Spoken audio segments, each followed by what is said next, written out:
Hey everyone, and welcome back. Ready for another deep dive? Always. Well, today we're tackling a Frankenstein story, but with a twist. Oh. Yeah, this one really dives into society's obsession with appearances. Interesting. It's the 1973 film Frankenstein, the true story. I see where we're going with this. Yeah, I think a lot of people might be expecting the typical monster movie, but this one is definitely not that. No, not at all. So what's so different about this adaptation? Well, it flips the script on how we typically see the creature. How so? He's not born hideous, actually the opposite. He's born beautiful. Absolutely breathtaking. Wow, that's not what I was picturing at all. I know, right?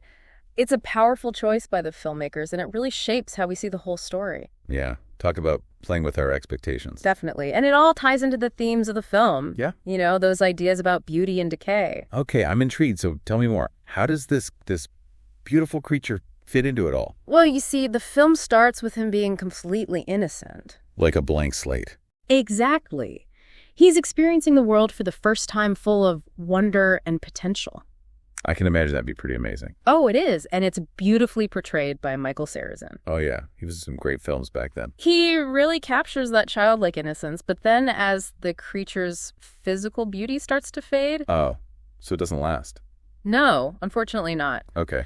And as his beauty decays, we see his spirit kind of crumbling too. That's so sad. It is. He becomes a symbol of how fleeting beauty can be. And like you said, how obsessed society is with looks. Precisely. It's like the world only sees his outward appearance. And they judging for it? They do, and it leads to his downfall. It's heartbreaking to watch. Man, I bet that was a tough role for Sarrazin to play. Oh, absolutely. You see the light just green from his eyes as he faces rejection. It's like that realization hits him, that his looks determine his worth. Right, and the film doesn't shy away from showing that descent into despair. So how do they actually show that visually? Through the colors, the settings.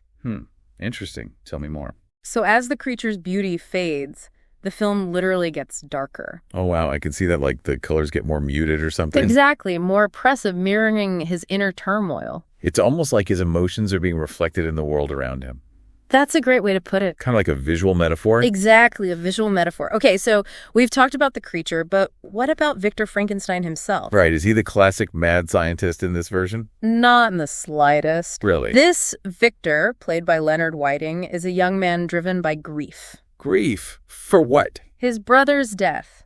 It's a profound loss that fuels his ambition. Oh, so it's not about some lust for power or anything. No, he's actually quite sympathetic in this film. Wow, so we have a more humanized Victor. That's interesting. It adds so much depth to the story because you can understand his motivations even if you don't agree with his actions. Yeah, I can see that.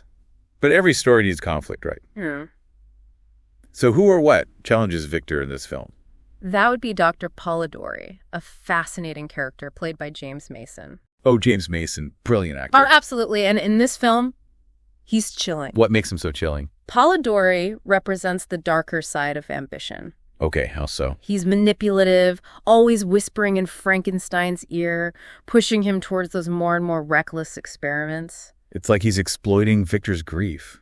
Exactly. So in a way, he's kind of the devil on Victor's shoulder, tempting him with forbidden knowledge. Yes, and that adds a layer of psychological horror to the story, doesn't it? Definitely. It makes you question the ethics of science. How far is too far? And it parallels how society manipulates the creature with its obsession over beauty. So we've got the creature as a symbol of fading beauty, Victor wrestling with grief and ambition, and Polidori as this tempting force. But let's talk about the look of the film. Right, the visuals. Yeah, how do they bring all these ideas to life on screen? Well, visually the film is stunning. The director, Jack Smight, creates this amazing gothic atmosphere. I love that gothic vibe. Oh, it's perfect for this story. And he uses dramatic lighting, those period costumes, and all that eerie laboratory equipment. I can picture it now. It's all very atmospheric. Yes, very deliberate, every detail carefully chosen. And the colors. Are there any significant colors? Oh, definitely. Color is like another language in this film. Okay, what do you mean? Well, for example, as the creature declines, you see a lot of dark blues and greens. Huh. So those colors represent his decay. Decay, isolation, despair. It's a stark contrast to the warmer colors used earlier in the film. I see. So they're using color to show his inner state. Exactly. It's a visual representation of his emotional journey. Wow, that's really cool. So what about the Gothic setting? How does that play into it all? The Gothic setting emphasizes those feelings of isolation and the characters' struggle against forces beyond their control. You know what's interesting? That contrast between the beautiful English countryside and then those cold, sterile labs. Ah, yes, great point. It highlights the tension between nature and scientific intervention, doesn't it? It does. And it makes you think about the consequences of trying to control nature. Right, like a warning. So it sounds like every detail, from the colors to those settings, is carefully chosen to reinforce the film's message. Yeah. It's not just about the story. It's about creating this whole world that reflects the character's psychology. Exactly. It's about making us feel what they feel, see the world through their eyes. Now that's powerful storytelling. It is, and that's what makes this film so fascinating. It invites us to look beyond the surface and explore those deeper meanings. Oh, now I'm even more intrigued.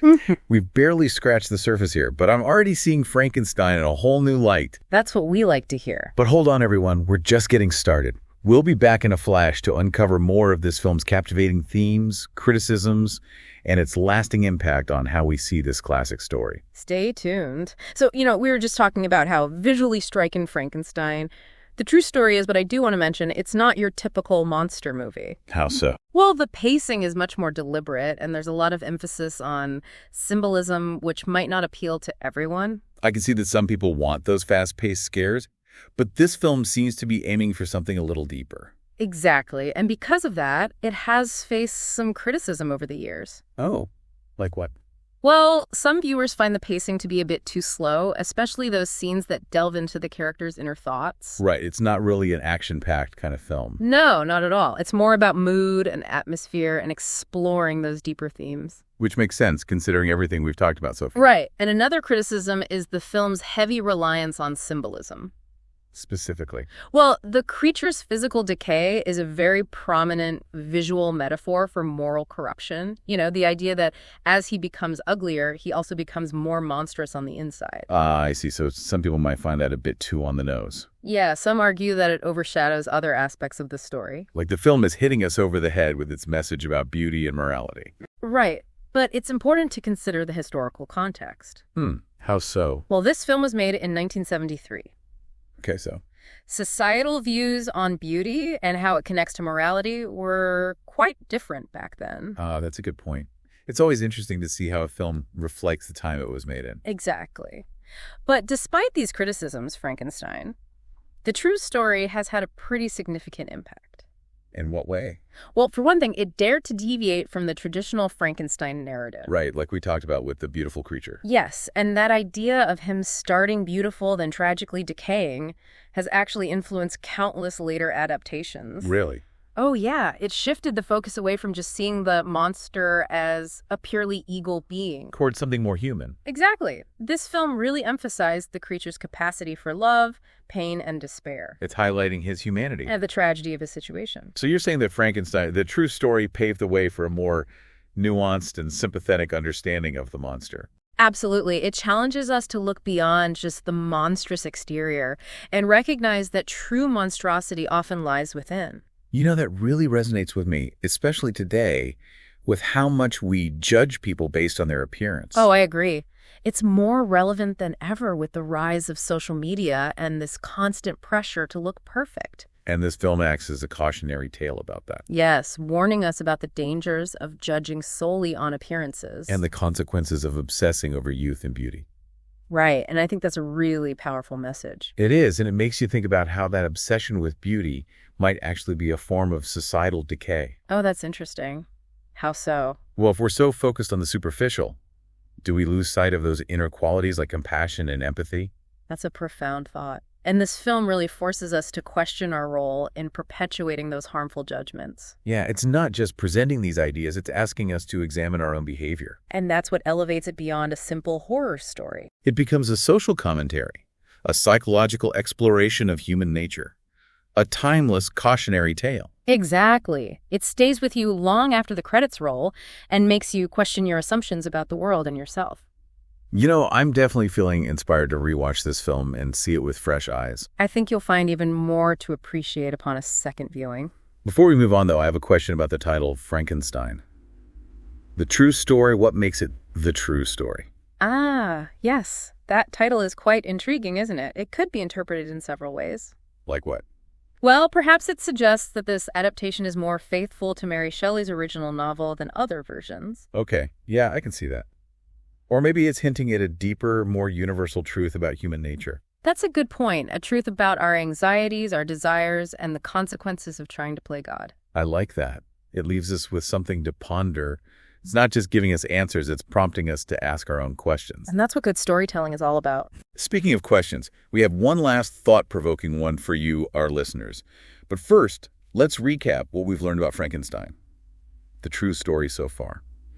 All right, so we've spent quite a bit of time unpacking this film, exploring its unique take on the Frankenstein story and all those deeper themes it tackles. Yeah, we've covered a lot of ground. We started with the creature right, how this film portrays him as initially beautiful, which is a huge departure from what we usually see. Right, and how that beauty fades over time, becoming a visual metaphor for all sorts of things like societal pressures and the fear of aging. And then we talked about the characters, right? Victor Frankenstein, who's driven by grief over his brother's death, not just some power-hungry mad scientist. And of course, Dr. Polidori, that manipulative figure who represents the darker side of ambition and those ethical dilemmas of scientific exploration. Exactly. And we can't forget the visuals, those striking Gothic settings, the use of color to reflect the character's inner states, all those details working together to create a world that feels both beautiful and disturbing. We even touched on some of the criticisms the film has faced, like the slower pace and the heavy symbolism. Yeah, some might find it a bit too slow or too obvious with its message. But we agree that it's definitely had a lasting impact on how we view the Frankenstein story. Oh, absolutely. This film really helped to humanize the creature, encouraging us to see him as more than just a monster. And to look beyond those superficial judgments and recognize that true monstrosity often lies within. Precisely. Frankenstein. The true story really challenges us to confront our own biases and examine the values we place on beauty and appearances. And I think that's a message that's more relevant than ever today. Oh, definitely. Especially in a world where we're bombarded with images of perfection all the time. So with all that in mind, we wanted to leave you with one final thought to ponder, something to consider after you finish this deep dive. Considering this film's perspective, how do you think our society's obsession with physical beauty in youth impact our perceptions of morality and inner worth? It's a big question, but it's an important one to think about. It really is. Are we too quick to judge people based on how they look? Do we place too much emphasis on youth and not enough on those qualities that really matter? And what are the consequences of chasing after that elusive ideal of perfection? Frankenstein. The true story provides a powerful lens through which to explore these questions and challenges us to think critically about the standards we set for ourselves and others. So if you're looking for a film that will make you think, that will stay with you long after the credits roll, then I highly recommend seeking this one out. It might just change the way you see the world and yourself. True beauty, like true monstrosity, lies within. And that's a wrap on this deep dive. Thanks for joining us. Until next time, keep those minds curious. And keep diving deep.